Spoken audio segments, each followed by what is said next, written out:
नमस्कार, स्वागत है आपका हमारे इस विशेष कार्यक्रम में। आज से हम एक नई सीरीज की शुरुआत कर रहे हैं। जाने-माने पत्रकार, इंदौर प्रेस क्लब के अध्यक्ष और राजनीति और ब्यूरोक्रेसी में लंबी और तगड़ी पकड़ रखने वाले, अंदर की खबर को खोज कर बाहर तक लाने वाले पत्रकार अरविंद तिवारी जी का एक कॉलम है, राजवाड़ा से रेसिडेंसी तक। उसी कॉलम को हम आप तक पहुँचाने की कोशिश कर रहे हैं बज़रिए अरविंद तिवारी। अरविंद जी, स्वागत है आपका हमारे इस विशेष कार्यक्रम में। जी, नमस्कार सुनील जी। अरुण जी, लंबे समय से आप ये कॉलम पहले लिख रहे थे, बीच में थोड़ा-सा ब्रेक दिया और काफ़ी लोकप्रियता मिली थी। इस तरह की जब खबरें लिखी जाती है, तो इसके पीछे कड़ी मशक्कत करना पड़ती है, राजनीतिक गलियारों से लेके ब्यूरोक्रेसी तक लेकर। इसमें क्या जी, जी। कहना है? नहीं, आपने बिल्कुल सही कहा कि अब जो स्थितियाँ हैं ना उसमें किसी भी विषय से जुड़ी अंदर की कहानी, वो सामने नहीं आ पाती है और पाठक की रुचि असल में रहती है, पाठक की या श्रोता की रुचि की जो बिल्कुल अ, अंदर की कहानी है कि आखिर ऐसा क्यों हुआ या ऐसा हुआ तो इसके पीछे मकसद क्या था? वो पाठक तक या श्रोता तक जाना बहुत ज़रूरी है और इसी मकसद से इसी पॉइंट को ध्यान में रखते हुए मैंने ये कॉलम को रिवाइव किया है थोड़ा और इसको एक नए मुकाम पे लाया हूँ।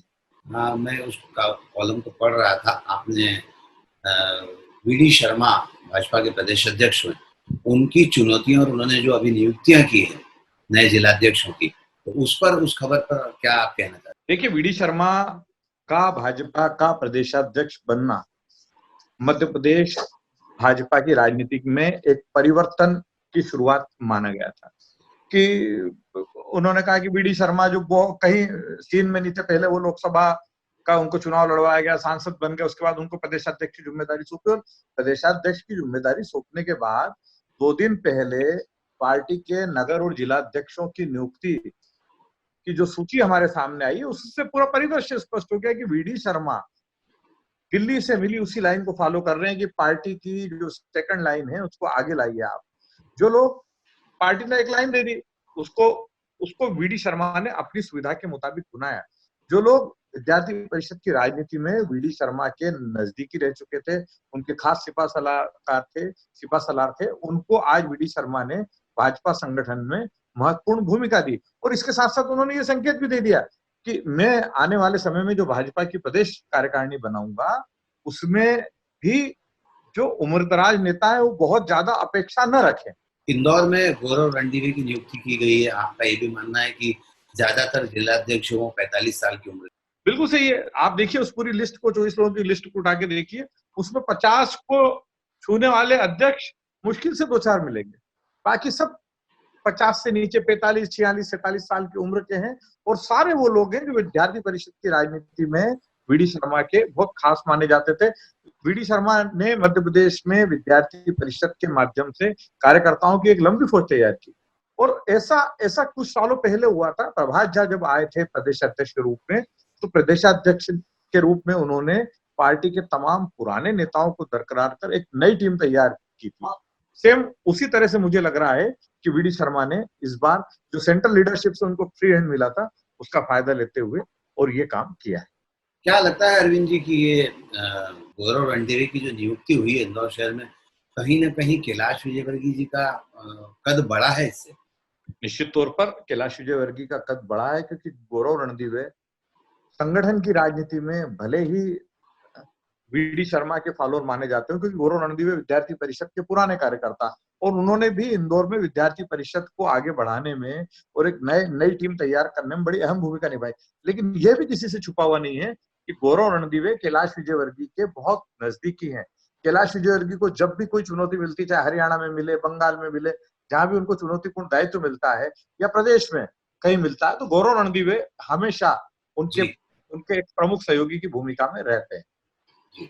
तो इस लिहाज से माना जाए तो कहीं न कहीं जैसे राजेश सोनकर की नियुक्ति अ, जिलाध्यक्ष के तौर पर, ग्रामीण जिलाध्यक्ष के तौर पर की गई है, तो इसका संकेत क्या है? देखिए, राजेश सोनकर की नियुक्ति का सीधा संकेत है कि पार्टी सांवेर से तुलसी सिलावट की राह को बहुत आसान करना चाहती है। तुलसी सिलावट कांग्रेस से भाजपा में आए तो सामान्यतः भाजपा में कांग्रेस से आए लोगों को आत्मसात बड़ी मुश्किल से किया जाता है। अब समस्या ये है कि मध्य प्रदेश में भारतीय जनता पार्टी को सरकार चलाना है तो तुलसी सिलावट जरूरी है। तुलसी सिलावट जिस दौर में आए हैं उस दौर में सारे पैक्ट के साथ आए कि उनको फिर टिकट दिया जाएगा, चुनाव लड़ेंगे, मंत्री भी इसी उसमें बने। तो ऐसी स्थिति में राजेश सोनकर तुलसी सिलावट का साथ न दें तो तुलसी सिलावट की राह कठिन हो सकती थी।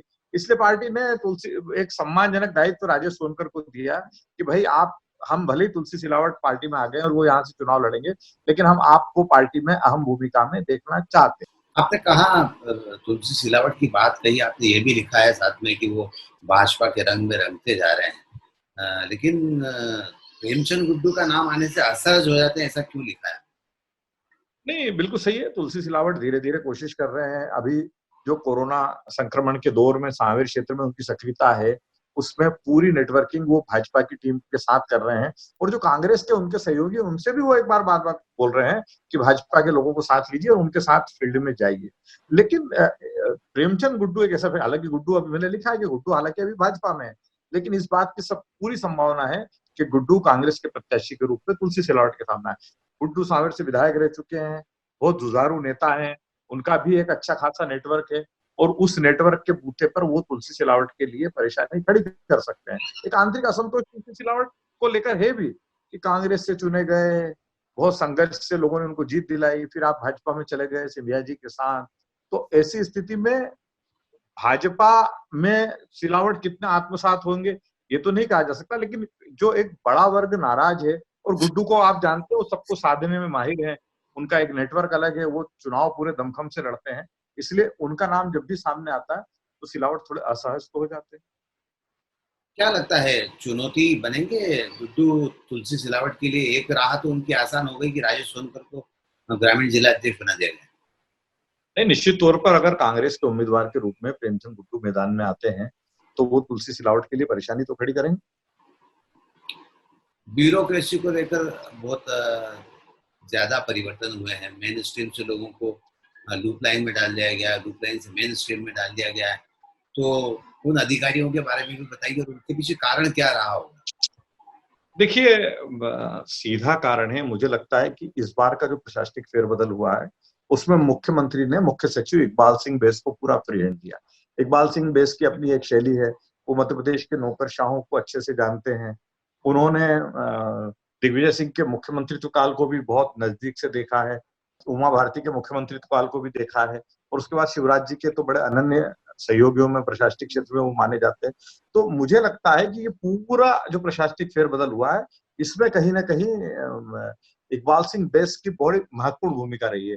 और इसीलिए देखिए, आपके डीपी आहूजा जो जी कमलनाथ के मुख्यमंत्री रहते हुए पशुपालन विभाग में भेज दिए गए थे, जी वो डीपी आहूजा अंततः वापस लाए गए, मेन स्ट्रीम में लाए गए, है जी ना, और उन्हें जल संसाधन जैसा महत्वपूर्ण महकमा दिया गया।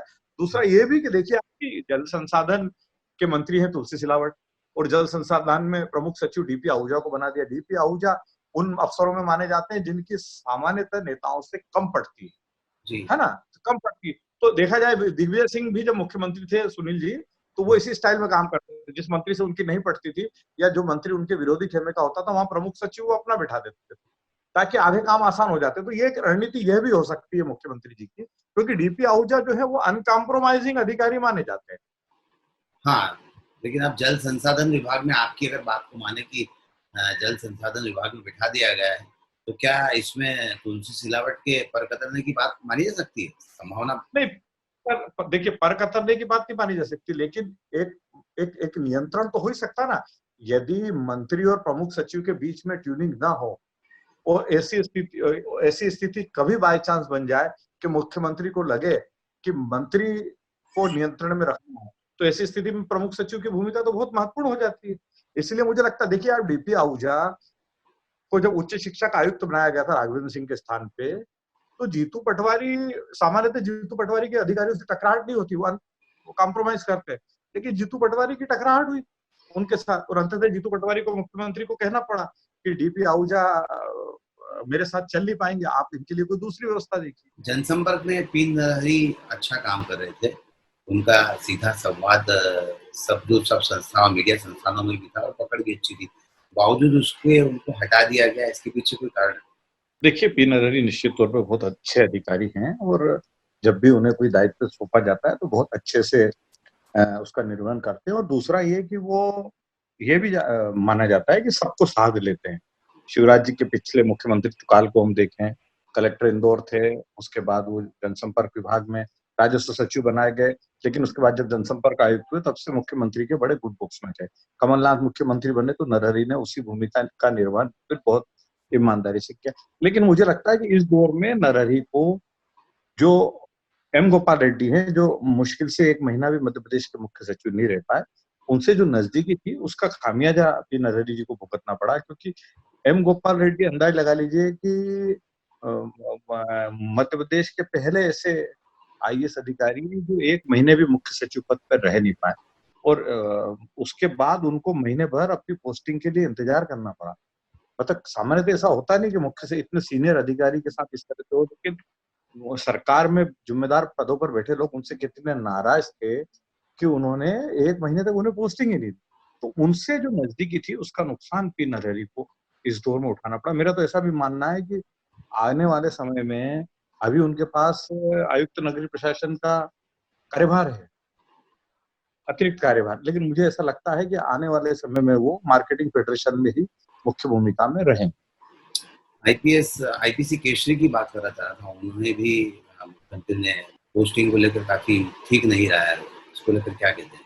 देखिए, मुझे जहां तक लगता है कि आईपीसी केसरी का जो सबसे माइनस पॉइंट है वो यह रहा कि उन्हें जो इस दौर में सबसे महत्वपूर्ण जिम्मेदारी सौंपी गई थी, स्टेट कोविड-19 कंट्रोल रूम की, उसका वो सही तरीके से निर्वहन नहीं कर पाए।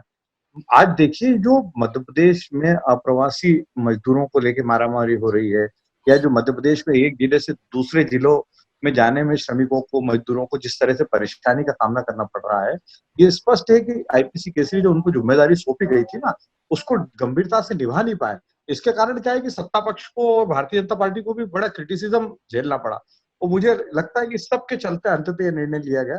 और देखिए, कितनी इंपॉर्टेंट बात है कि इस समय वाणिज्य कर, मतलब जिसमें एक्साइज है, कमर्शियल टैक्स है, स्टैम्प्स है, ड्यूटीज हैं, जैसा इम्पोर्टेंट डिपार्टमेंट जिस व्यक्ति के पास था, क्योंकि अब रेवेन्यू सरकार के लिए एक बहुत इंपॉर्टेंट फैक्टर है, और आईपीसी केसरी को उस विभाग से बेदखल होना पड़ा, और उनको भेजा भी गया एनवीडीए में, जहाँ कोई काम ही, जब सरकार के पास पैसे ही नहीं तो एनवीडीए में क्या काम होगा।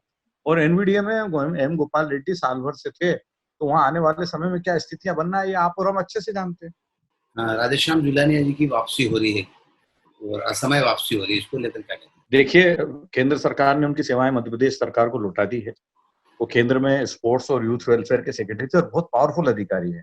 मध्य प्रदेश में भी जब वो रहे तो 6-7 साल तो जल संसाधन विभाग के प्रमुख सचिव रहे, अतिरिक्त मुख्य सचिव बन गए, उसके अलावा चिकित्सा शिक्षा में रहे। वो, उनकी खासियत है कि जहां भी रहते हैं दमदारी से काम करते हैं, और मुख्यमंत्री को कन्विंस करा के विभाग में सुधार का मादा उनमें है ना, और इसीलिए वो वहीं उसी विभाग में उनका तालमेल जम पाता जब मंत्री से उनका तालमेल हो।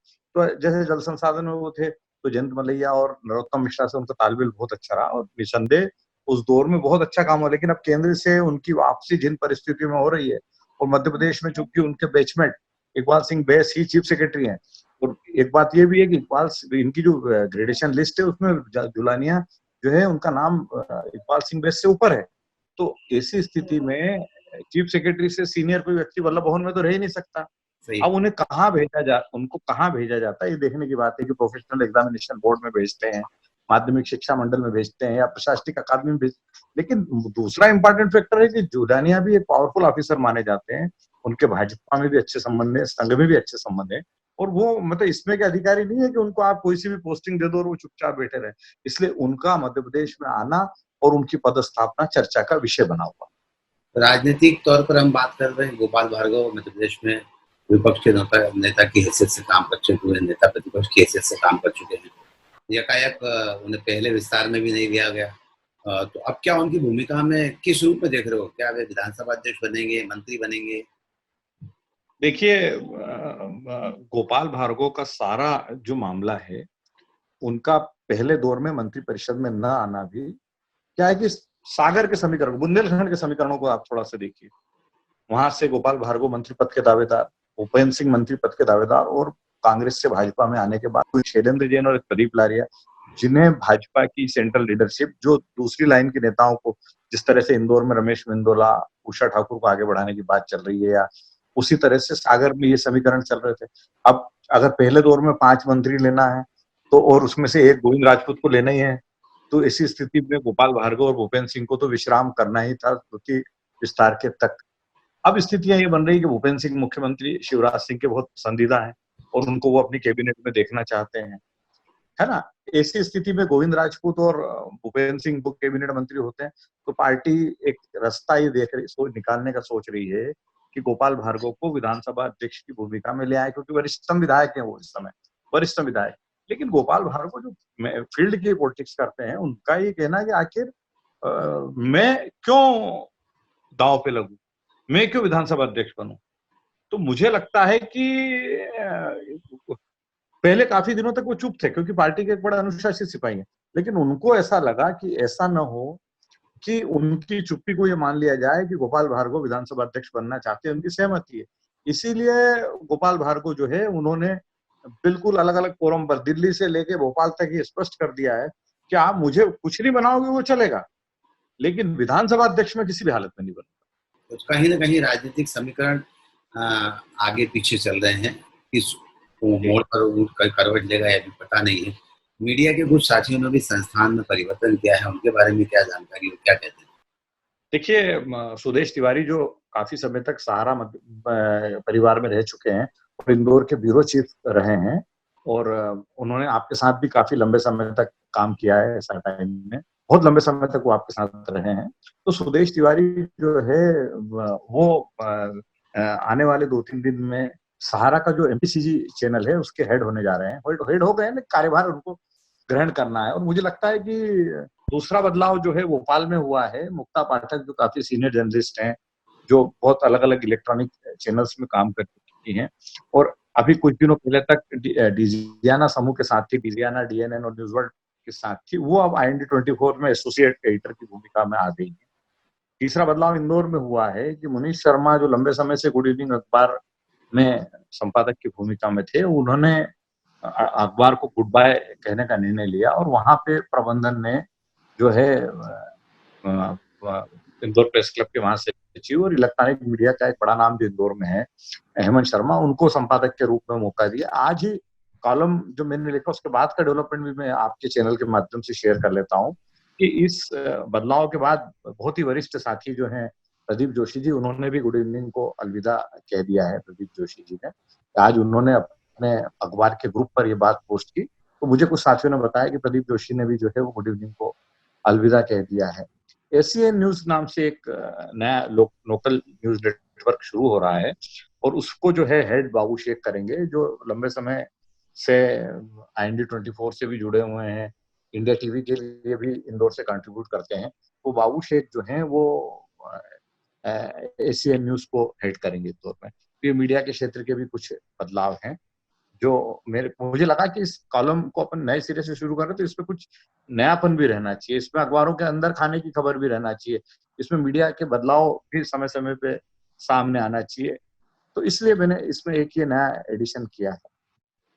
आपने सही कहा कि ये कॉलम जब आपने शुरू किया है तो इसमें सारी खबरें अंदर खाने की, वो चाहे राजनीति की हो, चाहे ब्यूरोक्रेसी की हो, चाहे मीडिया संस्थान की या कहीं की हो, क्योंकि आपकी गहरी पकड़ राजनीति और ब्यूरोक्रेसी में है और उतनी ही गहरी पकड़ मीडिया के क्षेत्र में भी है, उतना दखल आपका मीडिया के क्षेत्र में है। तो इसका लाभ हमारे सारे दर्शकों को मिलेगा। अरविंद जी ने कॉलम लिखने की शुरुआत की और हम इसको विजुलाइज करने की कोशिश कर रहे हैं। शुरुआती दौर में हो सकता है थोड़ा थोड़ा कुछ अटपटा सा लगे, कुछ ये बदलाव जो है थोड़ा आगे पीछे लगे आपको, लेकिन निश्चित तौर पर आने वाले 1-2 हफ्ते में हम इसको खूब अच्छे मुकाम पर ले जाएंगे। बहरहाल अरविंद जी और मैं हम दोनों आपसे विदा चाहते हैं राजवाड़ा से रेसिडेंसी के इस कार्यक्रम। नमस्कार। नमस्कार सुनील जी।